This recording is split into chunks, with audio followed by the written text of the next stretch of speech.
참사와 관련한 공무원 구속수사에 대해 법원이 줄줄이 제동을 걸고 있습니다. 일반 형사사건과는 다른 양상입니다.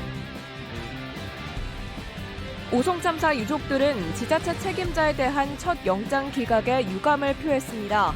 단체장까지 처벌하는 중대재해가 적용될지 전망은 엇갈립니다. 청주 도심을 통과하는 충청권 광역철도를 민간 자본으로 추진하는 방안이 유력하게 떠올랐습니다. 사업 기간이 대폭 단축될 전망입니다. 엄동설안에 일자리를 잃고 한 달째 농성하는 청소 노동자들이 있습니다. 이들의 사연을 들어봤습니다. 네, 시청자 여러분 안녕하십니까? 계속해서 MBC 뉴스투데이 충북입니다. 오송 참사 관련 공무원들에 대한 구속수사에 법원이 줄줄이 제동을 걸었습니다. 행복청에 이어 충북도청 공무원들에 대한 영장도 모두 기각됐는데요. 한편 청주지법에서 구속영장이 청구됐다 기각되는 것은 15% 정도입니다. 김은초 기자가 보도합니다. 청주 오송 지하차도 참사와 관련해 영장이 청구된 충청북도 공무원 2명이 모두 구속 위기를 면했습니다. 구속수사의 필요성을 심사한 법원이 검찰의 영장 청구를 기각했습니다. 청주지법은 충청북도 간부급 공무원으로서 사고 당일 대응이 상당히 부실했지만 사회적 유대관계와 처벌 전력 등을 종합하면 지금 단계에서 구속까지는 필요하지 않다고 설명했습니다.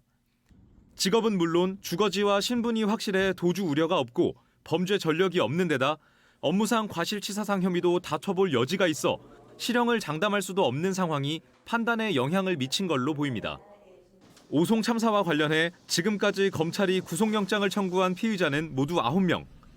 이 가운데 미호천교 확장공사 현장소장과 감리단장 등 민간인 2명만 발부됐고 행복청 공무원 3명 등은 충청북도 공무원들과 비슷한 이유로 기각됐습니다.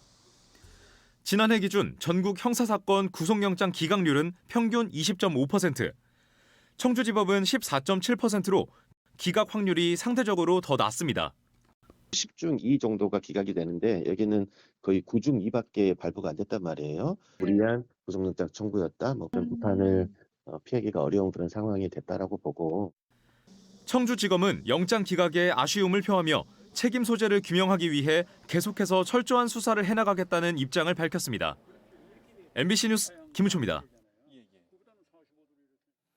네, 한편 충청북도 간부 공무원들에 대한 구속영장 기각에 대해 유족과 시민대책위는 유감을 표했습니다.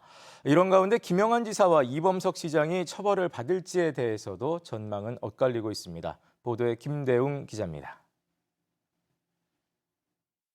구속영장이 기각되자 오송 지하차도 참사 유족들은 안타깝다는 반응을 보였습니다. 지금 이미 많은 시간이 지났는데 조사를 빨리 하고 그리고 구속을 시켜야지 그 다음 단계로 진척이 될 수 있으니까. 시민대책위도 유감을 표했지만 재판부가 구속영장 기각 사유에서 사고 대응이 부실했음을 인정한 부분은 의미가 있다고 말했습니다. 면죄부를 준 기각 결정은 아니기 때문에 시기의 문제라고 보고 있고요. 이번 재판부가 그 부분과 관련해서 중대재해 처벌로 반드시 책임을 물어야 한다고 생각합니다. 충청북도는 공식 입장은 내지 않았지만 영장 기각에 안도하는 모습이었습니다. 충청북도 관계자는 해당 공무원들이 정신과 치료를 받을 정도로 힘들어했다면서 증거인멸과 도주 우려가 없었던 만큼 구속할 사안은 아니었다고 말했습니다. 충청북도 공무원의 업무상 과실로 다수의 사망자가 발생했다는 혐의에 대해 첫 구속영장이 기각되면서 향후 수사에도 어느 정도 차질이 불가피해졌습니다. 특히 김영환 충북지사와 이범석 청주시장을 중대시민재해로 처벌하기는 어려울 것이라는 예상도 나오고 있습니다. 충청북도는 오송 지하차도 참사가 갑자기 제방이 무너져 발생한 이른바 불가항력이었기 때문에 중대재해처벌법을 적용하는 것은 무리라고 주장하고 있습니다. 반면 부실한 대응으로 참사를 막지 못했다는 범죄 혐의점이 어느 정도 인정된 만큼 충분히 도지사나 시장을 처벌할 수 있다는 분석도 나옵니다. 발부는 안 됐지만 범죄 소명 자체에 대해서는 부인한 게 아니기 때문에 오히려 중대재해처벌법에는 더 다가갈 수 있는 거 아닌가 하는 생각이 듭니다. 변호사와 시민단체로 구성된 시민진상조사위원회는 오는 31일 오송 참사 중간조사 결과를 발표할 예정이어서 참사 책임을 둘러싼 논쟁은 더 깊어질 것으로 보입니다. MBC 뉴스 김대웅입니다. 국가 예산으로 추진되던 청주 도심통과 광역철도가 민간 자본으로 건설될 전망입니다. 민간에서 사업 의향서를 제출하자 대통령이 직접 민자 전환을 발표한 건데요. 어떠한 변화가 있을지 정재영 기자가 전해드립니다. 지난해 추진이 확정된 청주 도심통과 광역철도. GTX로 불리는 수도권 광역 급행열차처럼 대전과 세종, 충북을 잇는 대중교통입니다.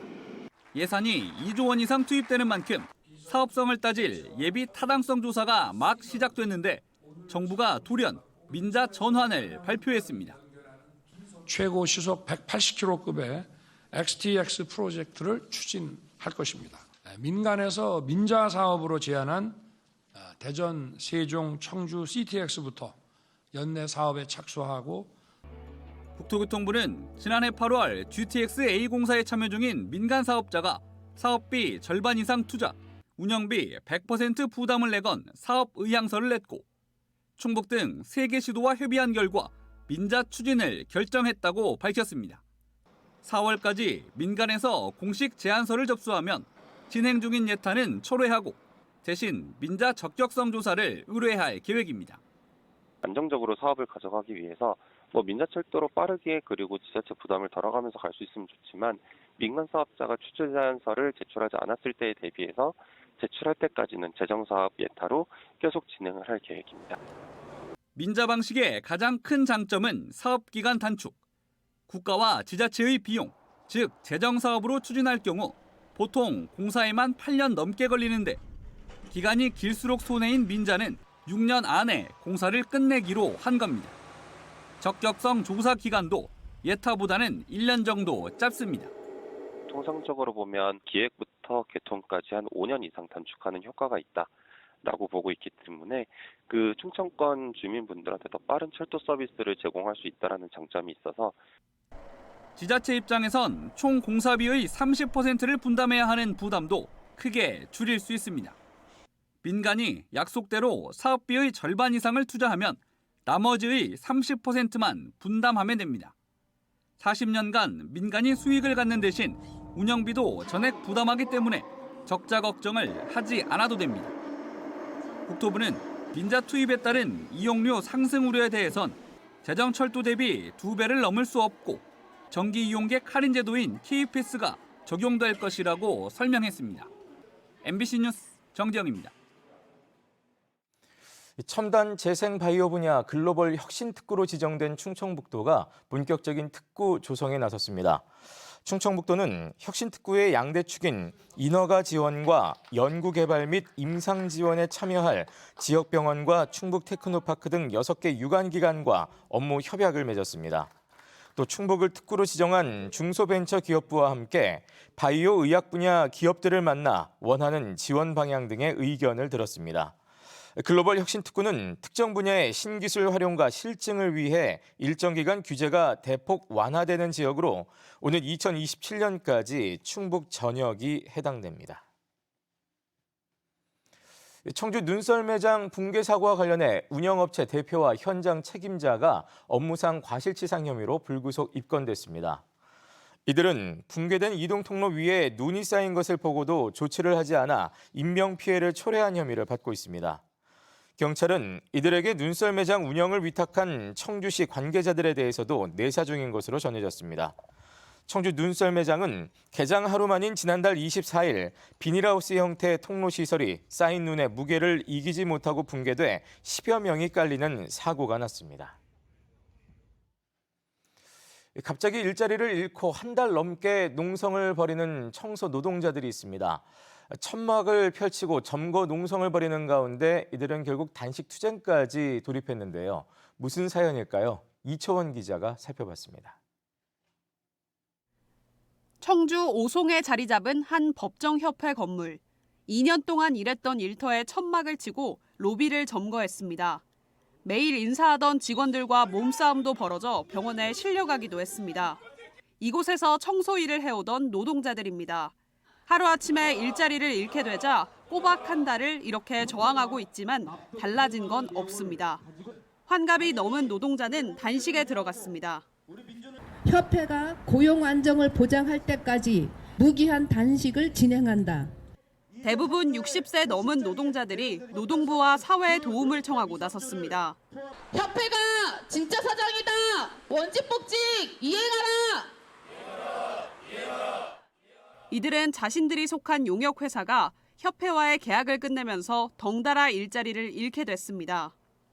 직접 고용관계가 아니니 이후 일자리는 용역회사와 얘기하라는 건데 이들은 노동자의 임금과 고용에 영향을 미치는 실질적 사용자는 직접 계약관계가 아니더라도 사용자로 볼 수 있다는 노조법 개정안의 취지를 강조하며 고용 승계를 요구하고 있습니다.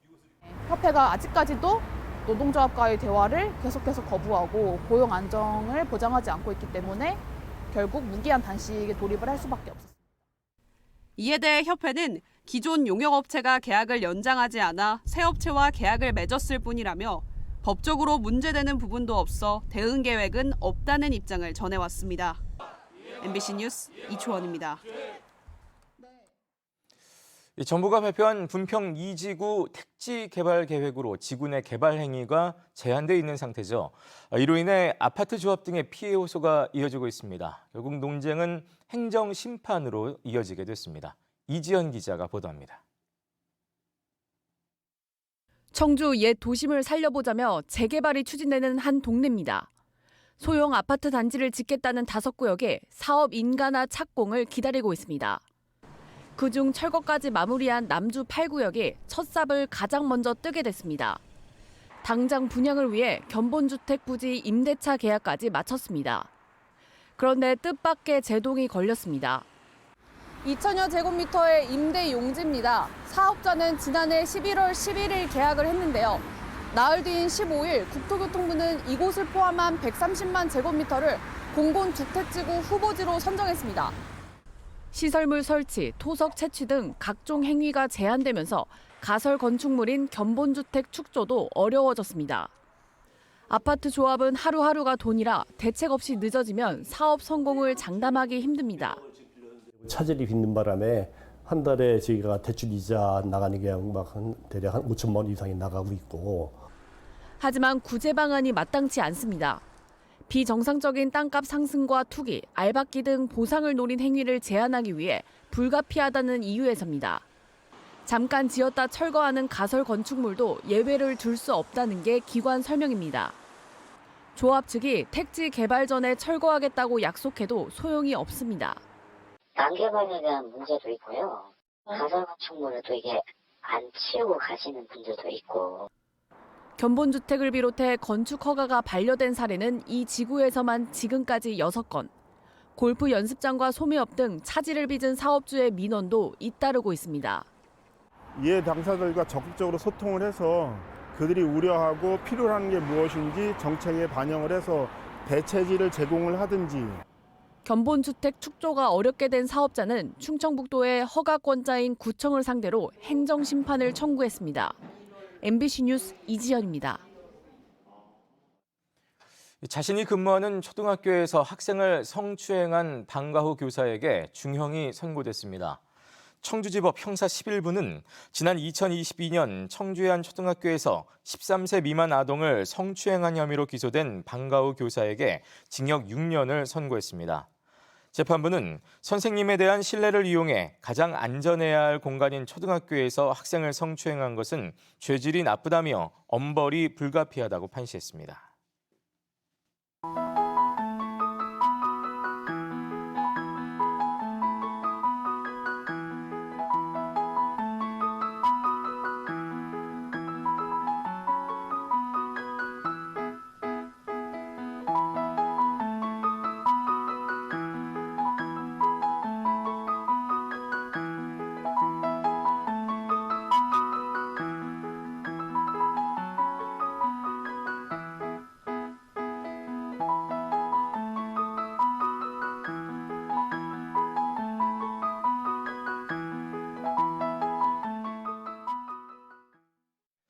지난해 3분기 충북의 자영업자 대출 증가율이 전국 최고를 기록했습니다.